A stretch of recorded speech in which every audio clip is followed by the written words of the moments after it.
Welcome to Baptist Bridges, a podcast by the Canadian Baptists of Ontario and Quebec. We will explore a variety of topics that we trust will be meaningful to people and churches around the world. We're glad you're here. Hello, everyone, and welcome to this episode of Baptist Bridges. My name is Leanne Friesen. I'm the Executive Minister of CBOQ, the Canadian Baptists of Ontario and Quebec, and we host Baptist Bridges, which is a podcast where we discuss issues that we believe are relevant to people serving in church and ministry leadership. Whether you're a CBOQ or you are just visiting us today, so to speak, we hope you'll find something meaningful in our discussion, and I'm confident that today you will. We're talking about something very important today. We've called the podcast More Than Babysitters, empowering youth and young adults for genuine leadership in your church. We're going to talk more about what that means, but I'm thrilled to introduce our first guest today.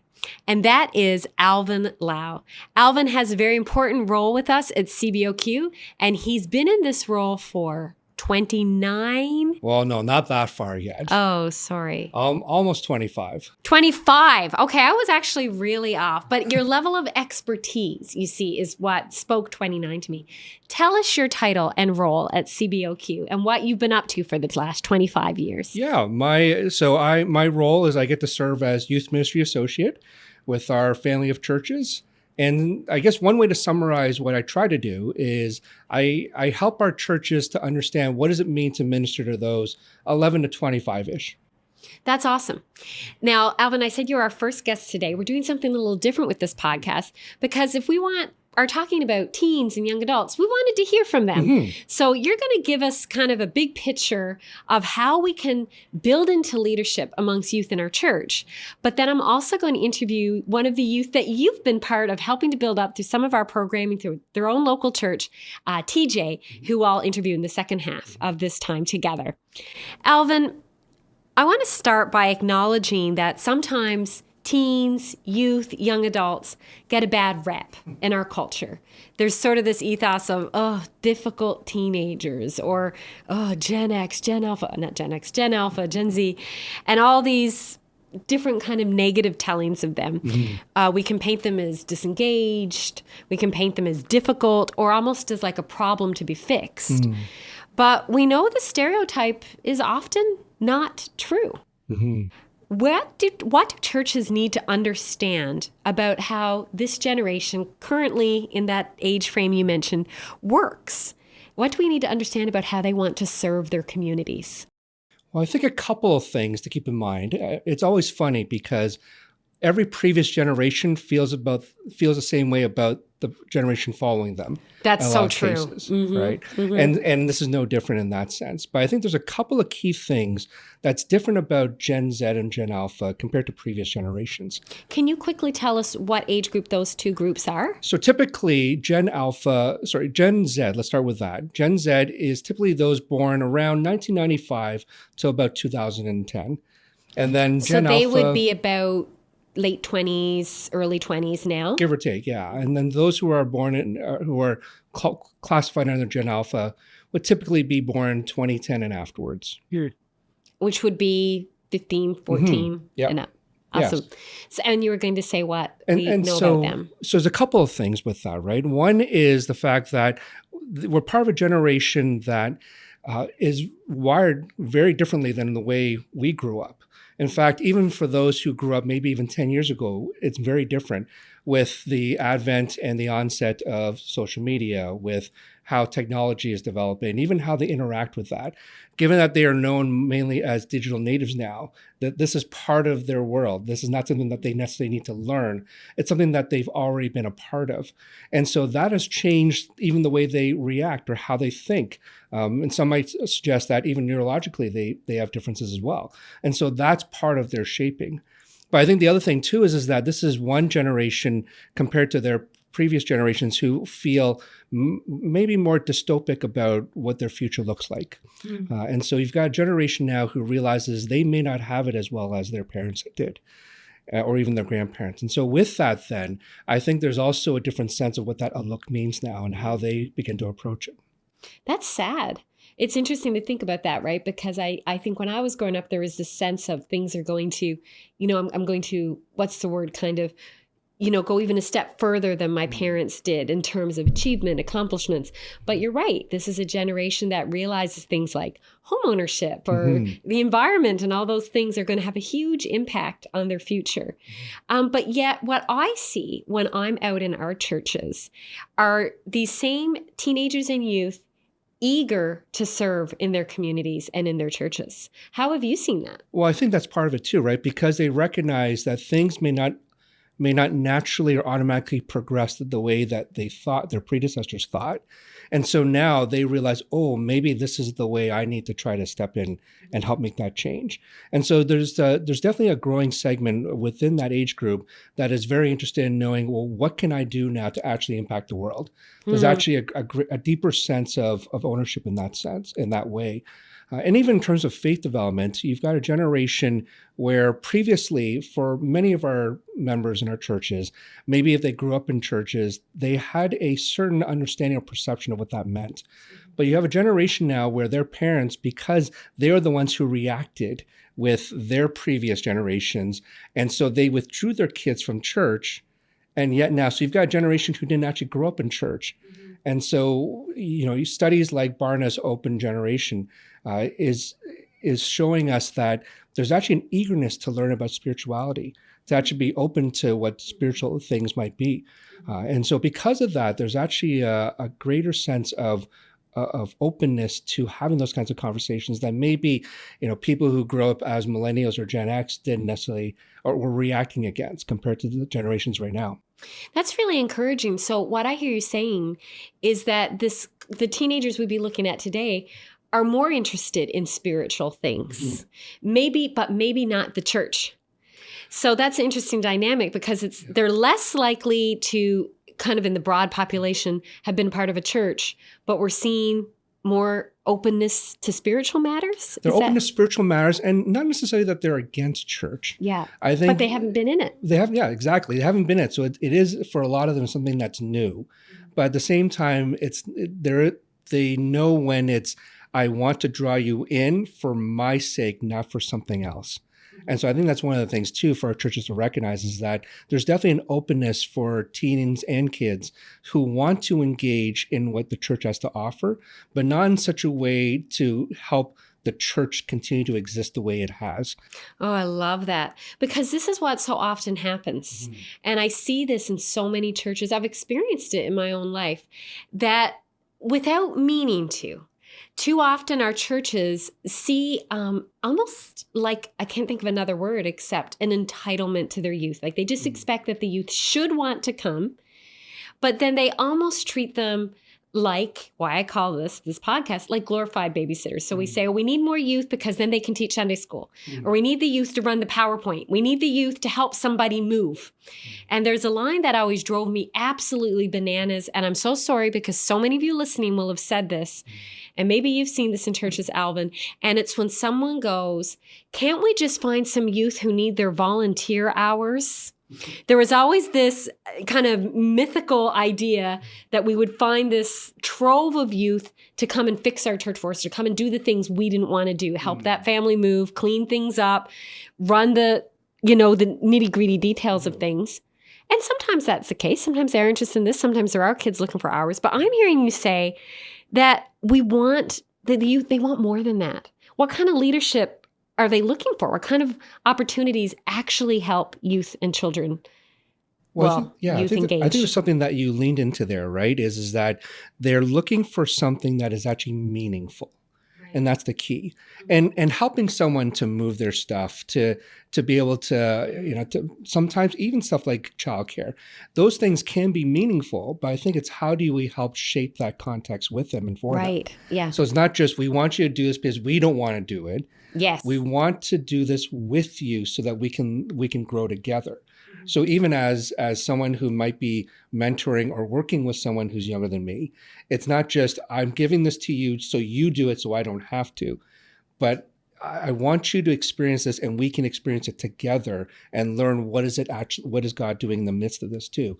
So I think that's the key is that it's helping to provide something that they will find deep meaning and contribution to. Because at the end of the day, that's part of it, is that they want to be able to try to make an impact. Yes. Right. And so how does moving chairs, sometimes it does make an impact, but we actually have to help them to see what that connection point is. Yeah. To something How does it greater. help our church? What are you giving back to me? Well, and I think also there's an element of making sure that we would treat youth who are serving like we treat anyone else who's serving. So for example, we would never say to a group of people under 30s, I'm going to put every single one of you teaching Sunday school.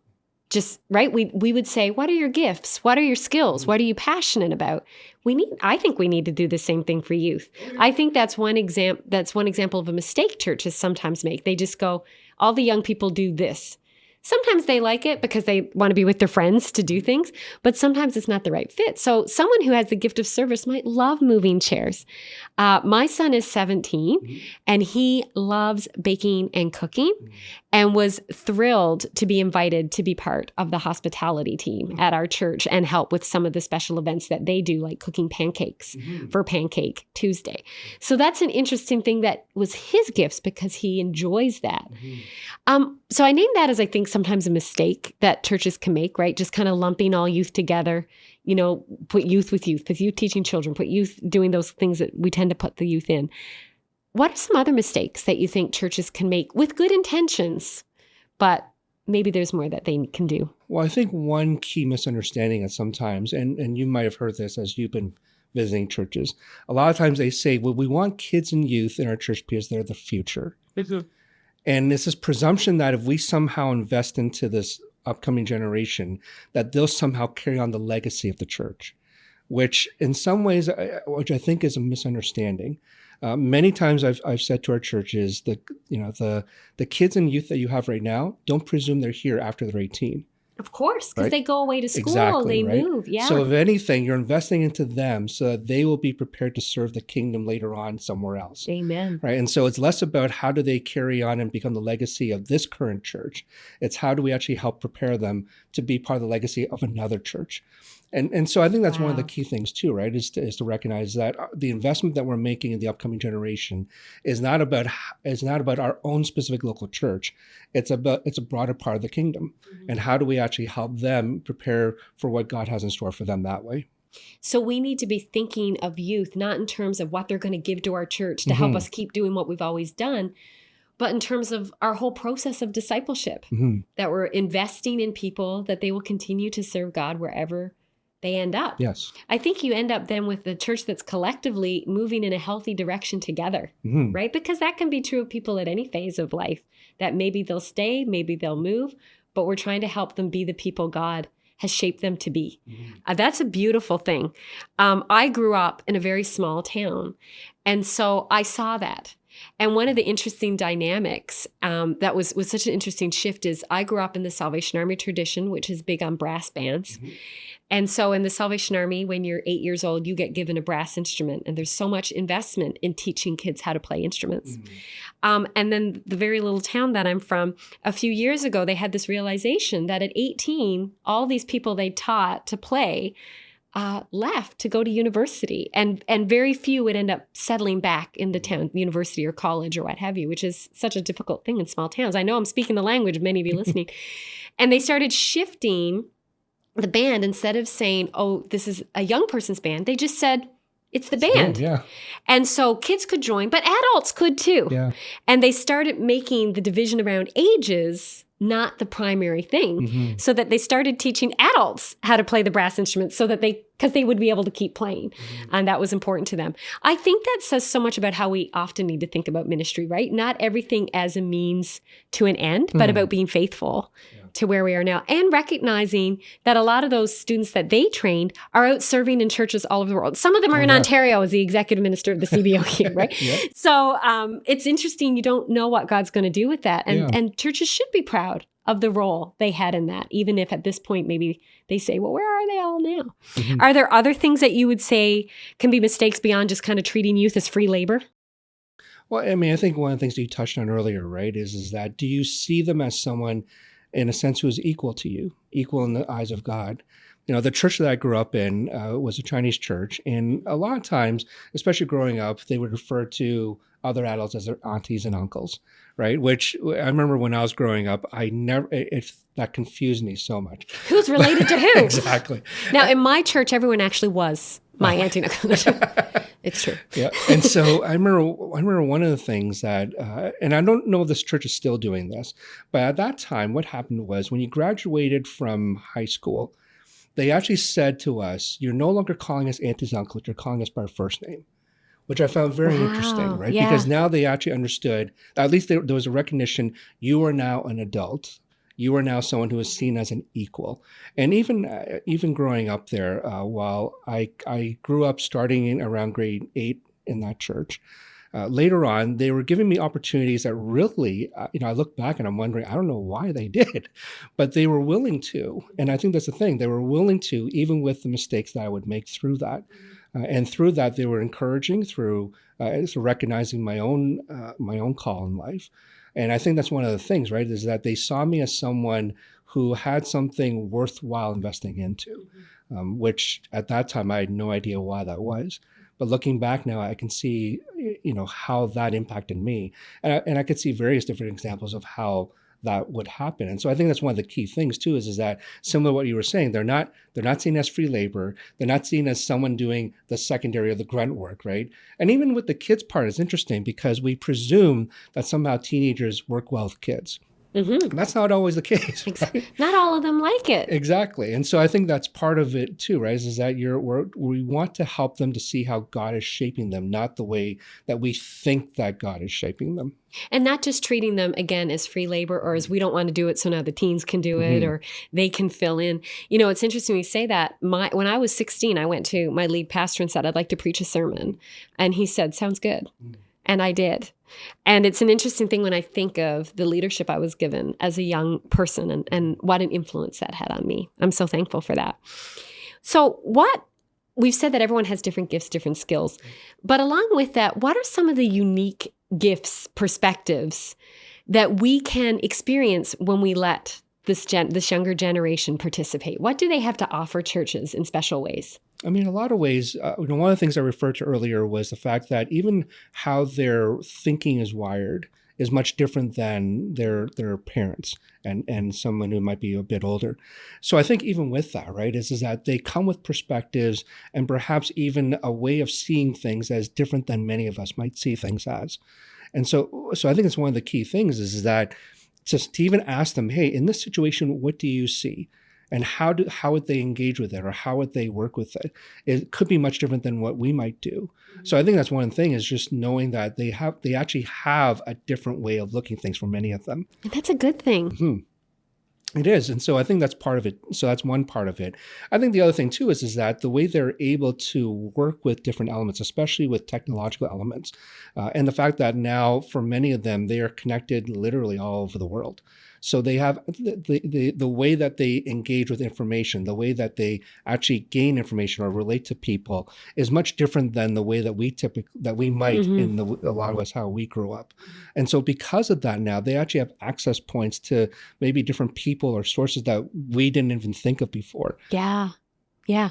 And I think they are still in a place where they are engaging in their community and world in ways, they go to schools often, sometimes with dozens of other cultures, hundreds of people their age. They're so engaged all the time. With our worlds often get smaller as we get older, right? Our workplaces aren't as big as a school unless you're a teacher. And so they're constantly making these new relational connections too, which are so beautiful. What are some of the examples of what you've seen happening in CBOQ of churches that are allowing youth to step into leadership in positive ways that you think are good examples for us? Well, I mean, I think later on, as you're talking with Tejay, I think that'll be one key one, right? Because one of the things that was unique with that is, one of the things I'm not sure if some of our members might know is that we actually offer a student-led microgrant. And the whole idea behind that is that if you have someone who is a youth or young adult who has a new ministry initiative idea, that through their church, they can actually get up to $1,000 funding. And North Burlington did that. And because TJ actually wanted to, and he can tell a story much better than I will be able to. But I think the way that he was able to work with North Burlington, the way that the project that they did together over the summer and into the fall became something that it wasn't just for the youth, but it became something for many in the church together. And that he was the one spearheading it. I think that was one of the great things, right? Was that he was the one who was actually directing it, who was actually leading it, who was the one who was taking ownership over it. And I think stuff like that, where when you allow them to have a chance to actually both lead, sometimes fail, but succeed in that too, right? I think there's something that God brings to the surface that sometimes we in the church, who we are, those of us who are a little bit older in the church, we tend to miss. Yeah. I think that's so beautifully said. And we'll put the information about microgrants in the show notes if that's something your church would be interested in. I feel like I learned this lesson recently, Alvin. I was convicted. I'm very passionate about helping youth and young adults lead. I was a former youth pastor, but I too can fall into the trap of maybe not trusting our youth enough. And again, I mentioned my son, and he came home one day and said, our church is going to do carols and coffee. And this was something that I had started when I was pastoring at that church, 10 or 15 years ago. But I had stopped it about 5 years before because it had hit some bumps. And I was like, oh, are you leading carols and coffee? And then he would tell me the things he was doing. And I'd be like, are you sure? I don't know if you should do it that way. And I was a little bit cynical about it. I was trying really hard to keep my mouth shut. And I went in that night and I said to my husband, I think this is going to be a disaster. I never told my son this. Do you know what, Alvin? It wasn't a disaster. It was fantastic. It was fantastic. And I was reminded of that. But I think there's also an element of how we find that line that I'd love to hear your thoughts on, of letting youth lead, but also not throwing them to the wolves. Because I also saw sometimes he did need a little bit of, I hear that idea, but here's why. Maybe, for example, maybe you don't want to start it at 8:00 if you hope children will come. Like that wasn't something they were doing. But sometimes they do need our insight, but we don't want to feel like we're stepping on their toes. We want to give them the ability to lead fully. So how do we find that balance between just going, hey, here you go, and we just throw them in the deep end, but also we're not micromanaging so that they feel like, oh, we're not really doing this? Yeah, I think a lot of ways it is, I think from the older end of things, I think sometimes remembering that we have to give them room to fail. And room to do it differently. Yes. Because the event didn't look like I would have done it. It looked different, and it was a great different. Yeah. Yeah. And so I think that's part of it, right? Is that to allow them to actually see because this is part of the discernment process. In a lot of ways, we're trying to help them to understand what does it mean to hear God's voice and to be led by God in this, and how God might be leading them may be different, like you said, of how he's led us before. And so with that then is first of all, from that perspective then is how do we help them develop that sense of discernment in that process? And so that sometimes providing those insights is part of that. But I think there's also then the part of, okay, am I willing to just let go now? Am I willing to just say, okay, that's what your decision is, run with it? Now, obviously, there might be some parameters that sometimes we just need to be aware of. So there could be other obligations or different different elements that because of our experience, we're aware of, hey, you may not want to light every candle without something, some kind of fire extinguisher around, that kind of thing, right? Yeah. Like those kinds of things are important. So those kinds of health and safety matters. But I think that's, again, where we can at least say, hey, so I think even just how we offer something that is, hey, you need to be aware of this versus, hey, this is something to think of. So I think even just having that kind of posture of knowing when, there are moments when we actually do need to step in, right? And I know even growing up, there were times when, there were some adults who said, actually, you know what? No, let's not do that.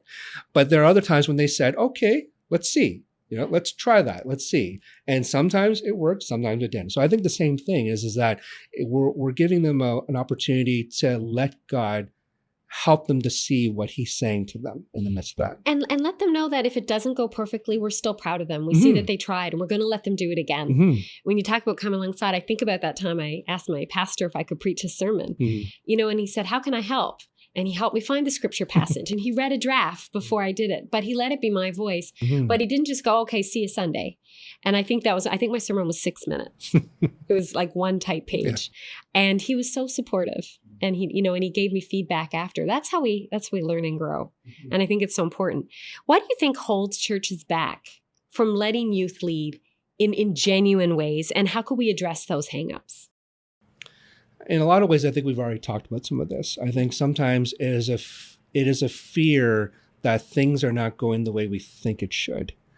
Right. And as I'm getting older, I realize I catch myself in that sometimes, because there's certain ways that things have happened which have worked well, but it doesn't mean that that's the way it's supposed to stay. And so I think sometimes just even remembering that, that the way that God is leading the upcoming generation may look very different than the way God led me and the generation that I'm a part of. So am I willing to actually let go? Am I actually willing to say, to give them that sense of ownership through whatever it is that God has entrusted them with? And so I think that's a large part of it. I think for many of us, we are afraid of letting go, because if we let go, what's going to happen? Will it fall apart? Will this church no longer look the way that I think it's supposed to look? So I think that's one big one that we need to release. I think another thing that churches can remember is that when we do let them take these opportunities, how important it is to show them our support. So to support their fundraisers, to show up for their events. And, we've had our kids come to our stuff, quote unquote, all the time, right? So what does it mean to give them that encouragement, to talk to them, to say, I saw what you did and that was lovely, and to be a voice of encouragement. And I think we all have the examples that we could probably tell of those times where we didn't have a positive voice when we tried to do something. And that's not what we want to be giving when youth are trying to step into those roles as much as we're able to be that voice of encouragement.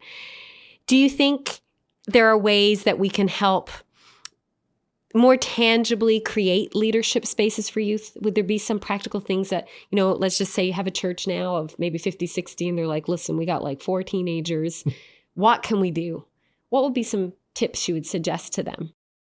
I mean, I guess the first one would be to recognize that because, especially in some of those churches that we know of, where, like you said, it's maybe 20 or 30 adults and maybe 1 or 2 kids or youth.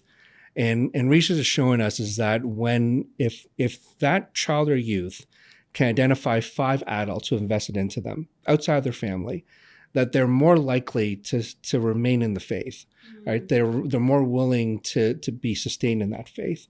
And so I think for those churches, they actually have a great opportunity to have that 5-to-1 ratio, right? Yeah. To be able to actually, for each of them, to somehow build into each child individually. So it's not as, many times I've heard, I've heard the statements, oh, we can't run that program, or, we're too old to do like a lock-in overnight. And I'm saying to them, you don't have to. How do you actually spend time one-on-one? Because that's actually going to provide opportunities for them to both explore and understand, and to see and to have modeled what faith lived out actually looks like. I think what you've said could be summarized by saying you don't have to have a youth group to have youth leaders. We have this model of youth, youth in the church means 20, 30 kids on a Friday night, having this program. Sometimes you will just have a couple youth, and you're learning to integrate them in ways that they're part of your community. And that can be as effective as so many other types of ministry. And that can be exciting too. Alvin, is there anything else before we move to hearing Tejay's story that you would want to share with us that would be helpful for us to know that CBOQ offers to help build into youth leadership in our churches? Yeah. I mean, I think, let me just take one step back from that for a moment, because I think one of the things that I've always had in the back of my mind is recognizing that, when Jesus brought the disciples, Scripture at least hints towards the idea that everyone except for Peter is under the age of 19. And that still blows my mind, right? The fact that Jesus trusted a bunch of teenagers, mostly teenagers, after he ascended to actually help carry out his kingdom. And sometimes I wonder, if Jesus was willing to do that with a bunch of teenagers, why aren't we sometimes? And I think that's the thing with some of the things in terms of, there are a variety of different things that we can offer through our CBOQ staff. whether it is experiences like Avalanche and Blizzard or regional retreats that we're going to be doing later on. Which people right? can come with one kid. Yep. They can. But I think, it goes back to, while we have all these different opportunities, it still comes back to, okay, how does your church want to carry out what God has entrusted them now? And that's something that we can actually work one-on-one with them on, right? And we'd be more than happy to meet up with. There have been times when I get a chance to meet up with, whether it's the elders or the board of directors or the youth leaders of that church, to try to see what does it mean when we look at this group of the upcoming generation that we have, and where is God leading them towards? And therefore, how can they help to bring opportunities and potential experiences for them, right? In the midst of that. So I think that's one key thing is that we are more than willing to actually work with these groups to actually try to start that So together. you heard it here. Send an email, make a phone call, and you can get this individual support to think that through. Was there anything else that we want to add to that? We can also share all those things in our show notes. Well, definitely. I mean, we've already alluded to student-led microgrants, and there's also different different leadership opportunities available. So whether it's Camp Quasson's LIT program or really many camps in their LIT programs, whether it is a the Young Leaders Collective that just started up last year, especially for those who are in grade 10, 11, 12. Which they can get a high school credit for completing. They can get a grade 11 credit for completing that. Yeah. And so there's different things like that. And I think it's also not necessarily just what can we provide, but also potentially what can we connect them to? Because there are definitely things that maybe there are opportunities or at least different outlets and resources that some churches are looking for that we may not have specifically, but we can definitely connect them to people who already do that well. Mm-hmm. And so I think that's one thing that I've always tried to encourage our youth leaders is that we want to be a point of contact for them. We don't have to be their only point. But if they're ever thinking of, hey, I wonder where I can get this, or I wonder if this exists, or I wonder if something like this is already out there, that we would become a point of contact for them to reach out to, that we can say, yeah, we've got that already, or we can actually connect you to someone who's already doing that well. They can also make use of the subscription to Right Now Media, which you can get through us for significantly low price and has oodles of resources for churches that might say, we don't know what to be teaching, we don't know what to be using. So look at all these things. We'll make sure they're in our show notes. Alvin, thank you for being with us today, but even more so, thank you for what you do to build into our churches and our young people. We appreciate you. My pleasure. We are now going to take a pause, and when we come back, we'll hear from Tejay, one of the young people from North Burlington Baptist Church. Hey friends, mark your calendars for CBOQ Assembly 2025. It will be held at Brock University in St. Catharines. We're looking forward to gathering as a family to learn, encourage, and uplift one another. Keep an eye out for more information. We hope to see you there. Thank you so much for being here today. I'm so thankful that we can welcome Tejay Morley, who attends North Burlington Baptist Church and has also been a long-term staff member at Camp Quasson, our CBOQ camp. Tejay, would you tell us a little bit about yourself?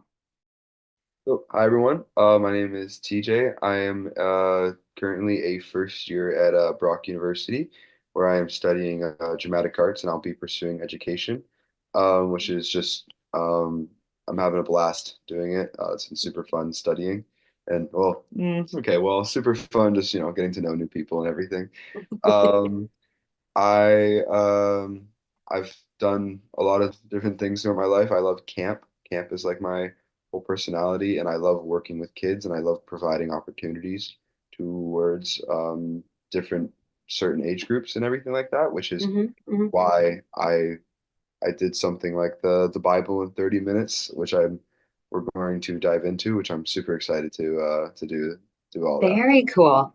Well, I know all of our listeners are always so encouraged to have a chance to hear about and meet and know people of a younger generation, those growing up, our teenagers and young adults that want to serve God and want to be leading. And the reason we wanted to interview you today is that within your church, North Burlington Baptist, you received a grant from CBOQ, and CBOQ has something called a youth ministry grant, which is a grant where we can offer some funds and the youth get to totally lead with it. So it's for a youth-led initiative. So because this podcast has been about empowering youth leaders, Alvin suggested your story is a great one to give us an example of what can happen when youth lead. So would you tell us what the ministry was you did with that grant and a little bit about it? Yeah. So um, when I came up with this idea to then I brought it to my youth pastor, Hannes. Yeah. So I went to my youth pastor just being like, how are we gonna get some money for this? Because like it was gonna be a very like a prop heavy show because it wasn't gonna be a lot of actor based. Mm. Um, So he then brought up the idea about this youth grant, and I was like, "Oh, like, that's great! Like, yeah, let's apply for it, see what it is." And I originally said just like two, $300, and like just really thinking about nothing. And then he told me all about it, and I was like, "Whoa!" And it was like unbelievably blessed, and like it was great. It was a great moment. Me and Hannes prayed after. It was fantastic. So tell us about the ministry, what you did with it.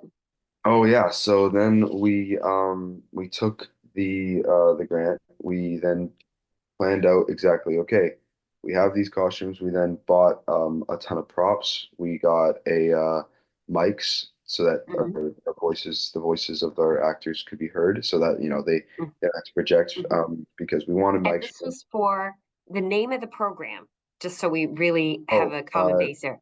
the Chaos Youth Group. The So Chaos Youth Group. And Chaos Youth. what was that youth group going to be doing?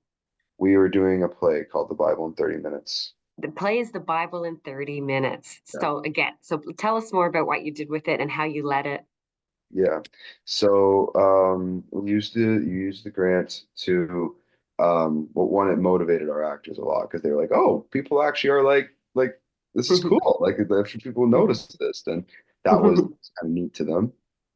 Um and we were able to make the show less, I guess, kind of improv-y and more like, okay, we can actually have stuff for it. So we had a lot of mics, we got some extra lights, and then a bunch of props and everything like that. And yeah, it definitely made the show very much more come to life. So this was like a crash course in the Bible, so to speak. Yeah, so the It Bible. sounds amazing. Yeah, it was hilarious when I first read it. Like I could because I know a little bit about it, but it's literally just like a running through every single story in the Bible, and like it's really funny. Like the first part is like in the beginning there was God, and then God pops up, goes, "I'm God, what's up?" And like it's really funny like that. He has like a checklist going on. Okay, made the sun. Yep. Okay. Yep. And Yeah, then yeah, like yeah. stuff, which is like very neat. It's not biblically accurate, but like it's there. But Well, it takes some levity, yeah, it sounds like, to help people think about this Bible and a big story of the Bible. And of course, we know about things like Veggie Tales, that there were yes, not cucumbers walking around the wall of yeah, Jericho, but we use these things to teach our yeah, children and other absolutely, people yeah. this wonderful story. Yeah, it was a very fun experience, and like I remember the first time reading it with Hannes, and like we just like couldn't stop laughing. We were like, oh my gosh, that like it's gonna be so funny, and just and the fact that it was like it was a like a huge amount of character, like over 1,000 characters, right? So we had like just Oh, like people were playing like almost 50 characters. We had a cast member, a cast 12 people, I think, playing this, and we had like every single character playing like every single person playing like 50 people. so But who did you perform it for? we performed it on a church service. It was a day where from the summer camp that NBBC runs. It was a day Mhm. where they were doing like a summer camp recap and things like that. And then for the last, I guess, 30 minutes of the thing, they let the Bible in 30 minutes perform. And we did that, and it was really good, and we had such a good time. But yeah, we performed in front of the church family, in front of a lot of the cast members' parents, the people who just come to the normal church services, and I loved it. So my mom came to the church with me. It was her first time coming to as well. Wow. So Yeah. she came and watched it. She just said, like, one thing she said was, this isn't, because we went to an Anglican church when I Mhm. grew up. And when we went there. So we went, when she came to North Burlington Baptist, she was like, this is so different. Like, Mhm. this isn't like Mhm. what I was expecting it to be. I'm like, yeah, no, this is cool. Like, this is what we do. Like, it's something neat like this. And she loved that it was just so, like, raw and so, like, like, no, I'm not trying to say unplanned, but just like it was just a bunch of people going up there and hoping for the best that it's gonna go well. But I love this story because what I heard in it is you had an idea and you were excited about it. And when you went to your church's leadership, they didn't just say, "Thanks for that idea. Now we'll go do it." They helped you figure out how to do it, and they empowered you to lead it and run with it and do something meaningful and creative. Yeah. How do you think this helped you develop as a leader? Yeah. So I've been a leader all my life. Like, I love camp.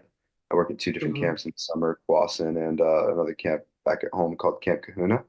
Amazing. Um, and I I love the arts, and, like, I've done Mhm. arts my whole life.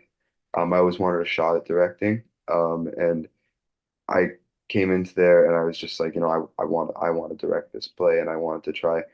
And I think one thing that this taught me was, it helped me really find out my love for teaching high school students and teaching older kids, which I really like, because it's so much to me. I love the younger kids, but it just helped me really discover that I love those, which is why I'm going to be going into that. And then I love all sorts of that. And then I think another thing that it helped me with was, I definitely developed a lot more patience, a lot more Mhm. understanding. I have to understand that, not everybody in this room, this isn't there's like I had one person in that room who was actually experienced with theater. And everybody else, this was their first time picking up a script. And I'm now telling them to memorize 20 or 30 lines. Mhm. And, it's just, and that was like such an adjustment to me, being like, Mhm. okay, because typically in the arts, it's like, okay, everybody there knows what to do. They're all independent. You go up there, you do your scene, whatever. This was so new because now I'm not only teaching how to act, I'm teaching a play at the same time. And it was a whole it was a whole experience that was so humbling and Mhm. very, like, very it was very, very awesome. It was very cool. You know what? I hearing you say that is I love the piece where you said I always wanted a shot at directing. And I love that it was in the church that you got that chance, that the church was able to help you do that. I hope that our pastors and leaders listening think about that, the gifts that might be out there in Oh your yeah. pews and you just eager to use. And I love that through this, you've been able to discern the vocation you feel God has for your life, that it gave you that ability to sense where God's leading you next. This particular podcast is about how churches can help develop leaders. So, TJ, you had this positive experience at North Burlington Baptist. They gave you this opportunity to lead.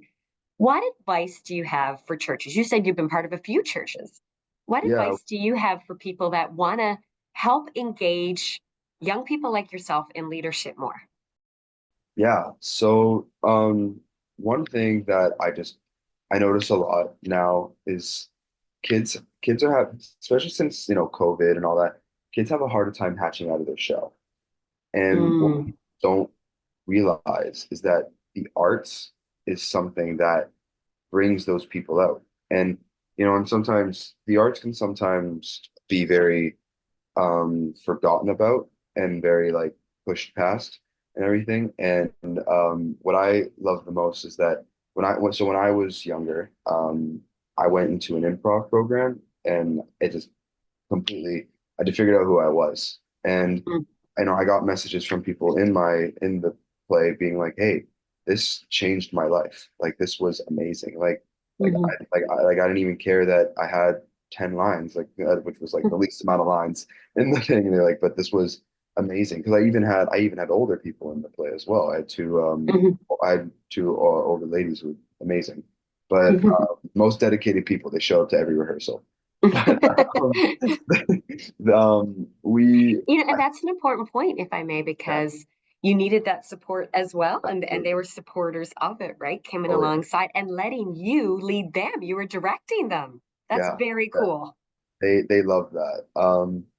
So one thing I would say is that stuff like this, you see potential in someone, you see, okay, like this kid, he loves to lead. He goes Mm. to camps like just like myself, and you know what, he's involved in something serious. It's kind of like, we got a kid who loves soccer.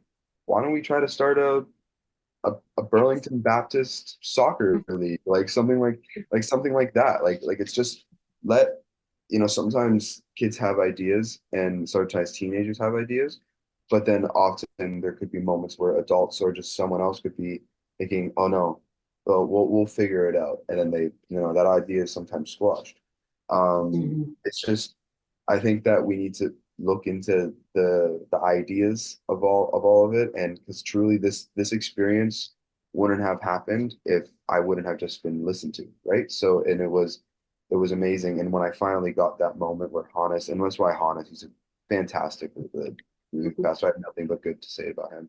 Uh, when he was just like listening to me, and told me about this, and I was like, yeah, like so could this actually happen? And he was like, yeah, this can happen. And that was so reassuring to me, and like just an awesome experience. Mhm.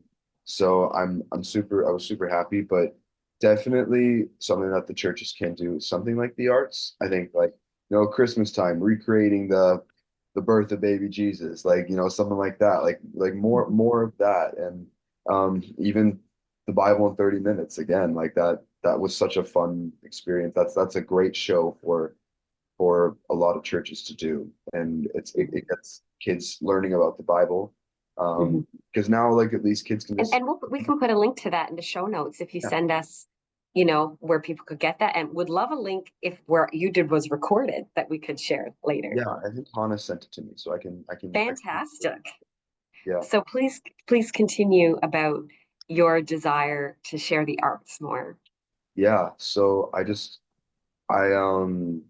wanted the arts to get more popular within the church community, because um a lot of these kids, something about when it's funny because they call it chaos, right?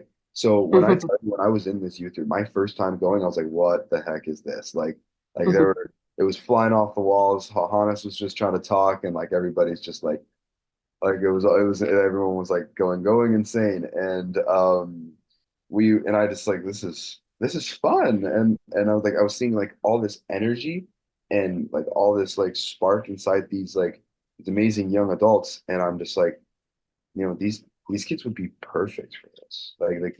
All of these guys, like all of these kids could just come up, perform, and they'll get that jittery feeling of like, yeah, I accomplished something. And Mhm, sometimes mhm, that's all kids need for that stride to become a leader, for that stride to open up a new chapter inside their life, and possibly a stride to get closer within their faith. Because I had a lot of them coming up. I'm gonna ask my stage manager. He was like, I'm gonna ask. He was constantly praying about whether he wanted to act or stage manager and everything. Because I want him as an actor, but he was like, oh, I think I want to try stage managing, because he had never done mhm, it before. And so it was his first time stage managing, my first time directing, and we ended up like working fantastically together. And it was mm. it was it was like just another experience like that. And now then Aaron then proceeded to then go on and stage manage, and trying to stage manage this year at school at MM. So where I went and where he goes. So it's a awesome experience hearing about this. And then I also hear that one of my actors is now going into acting and like trying community theater and everything like that, who Fun. who picked up a script for the first time at the audition and was basically in tears hiding and everything like that. And another girl, Bryn, she's currently the lead in Mean Girls. And In a I musical. in a Yeah. musical, and she was another example. She was crying to her mom in the youth room while waiting for the audition, and then Mm. halfway through the audition, or then halfway through the show, she let little she left the dress rehearsal a little early to go to this audition, which I was a little bitter about, but and she left the thing, and then she comes back and she tells me that she got the lead in Mean Girls, and I'm like, oh my gosh, like a musical where you're going to be singing a lot. Like that's amazing. I remember that will be forever amazing. Like hearing Lily got that role in Mean Girls because it's just And amazing. you have a part in that. TJ, thank you for how you invested in all these children and for leading them and young adults, and as you said, a couple of the older ladies too, and that you led them so well. Thank you. What I heard you saying is how important it was that you were giving the space and breath to do that. And I'm going to just ask you one more question. You've got the ear of a bunch of people all over Ontario and Quebec, maybe further. What would you like them to know about your generation as they seek to support them in their churches? Yeah. Well, my generation, like we're obviously also kids. We went through a lot with COVID, and we had a lot of different time where things like camp weren't provided to us for 2 years almost. And even if we could go to camp, some of our families weren't even able to financially afford it because they might have went 2 years without a job. We were raised different than other generations, Mhm. so I think that one of the important things is that, you know, when we give always listen to what we have to say, never Mhm. shoot down ideas, all that, like always Mhm. hear it out. And then instead of shooting down ideas, provide the logistics, provide advice how you can make this idea better. I don't think it's a bad idea, but let's accommodate it to work to make it this. And Mhm. was exactly what happened with the Bible in 30 minutes. I had this original idea. Honest and I sat down for like 2 hours. It was like 11 o'clock at night. We left the room and we just planned it out. Um, and that's when I found out about the grant and everything. But um, I think that nowadays it's so important that to realize that kids have also awesome ideas, and that Mhm. there might be a 33-year-old adult who comes up with a fantastic idea, but there also might be a 12-year-old kid who comes up with a fantastic idea, and that you can't count people out just because of the number of the age. Um and doing things like the arts, maybe if you have a bunch of mentally disabled or anything like that, maybe providing things like a para program, para sports program, Mhm. Mhm. sports nights, like things like that, like just little things like I remember one night at NBBC they were doing karaoke. Yes, Yeah, like that's I love great. that. Yeah, I love that. I Like, love it. And like, and and I love your enthusiasm, TJ, and your insights are so well said. Thank you so much for what you did at MBBC. Thank you for what you're continuing to do. it's We my pray God's blessing on you. God has a plan for your life. I'm excited to see it. And thank you for being here today. We are very grateful. thank you. God bless. My pleasure.